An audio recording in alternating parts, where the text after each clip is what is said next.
Welcome to the 2018-19 NCAA Men's Basketball Weekly Whistle video number 10. This is J.D. Collins, the NCAA National Coordinator of Men's Basketball Officiating. As a reminder, officials have been directed to continue our efforts to reduce physicality to create freedom of movement. This weekly whistle will focus on offense-initiated contact on legal defenders. Let's look at some reminders on legal defenders. In order for a defender to be legal while guarding a ball handler, he must first establish legal guarding position by having both feet on the floor facing his opponent. To maintain a legal guarding position, the defender may shift to maintain guarding position in the path of a dribbler, provided the guard does not charge into the dribbler or otherwise cause contact. Move laterally or obliquely to maintain position, provided such contact is not toward the opponent when the contact occurs. Officials have been instructed to not reward offense-initiated contact when the defender is legal. Offensive players should not be rewarded for seeking out the opponent and initiating contact. These plays happen on the perimeter and on drives to the basket. Let's look at some plays. Number 41 White establishes legal guarding position by having both feet on the floor facing his opponent and moves obliquely to maintain his legal guarding position. Number 0 Black initiates contact with number 41 White. The trail official correctly rules this contact as incidental.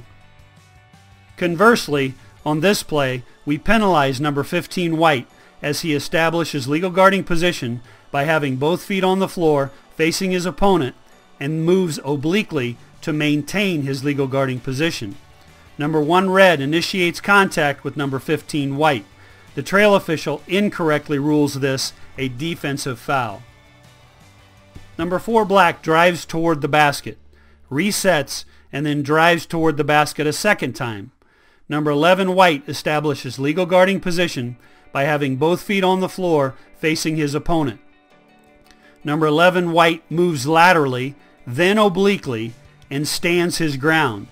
Number 4 Black initiates all of the contact and leans his head back to draw a foul. The trail official, in good position, incorrectly calls a defensive foul. This play depicts why ugly is not always a foul. Number 25 White drives toward the lane.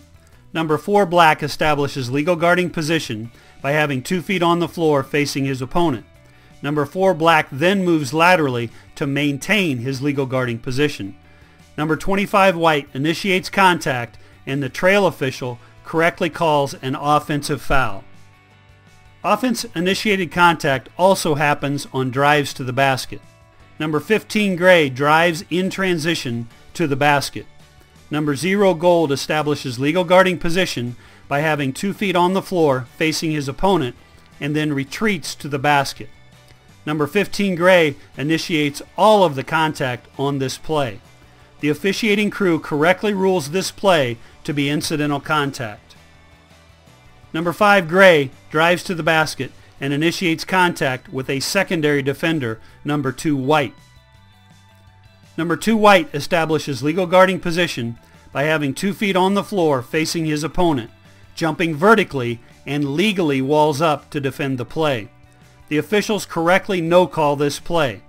Officials are instructed to not reward the offense-initiated contact on legal defenders.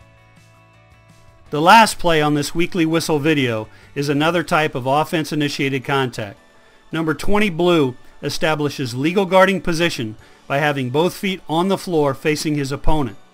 Number 42 White begins to back down toward the basket and initiates contact 3 times by bumping number 20 Blue off of his spot. This is a player control foul and needed to be called. This is a great time of year for everyone that loves college basketball. I hope that this weekly whistle helps inform and educate you about the rules of the game. Thank you for your interest in college basketball.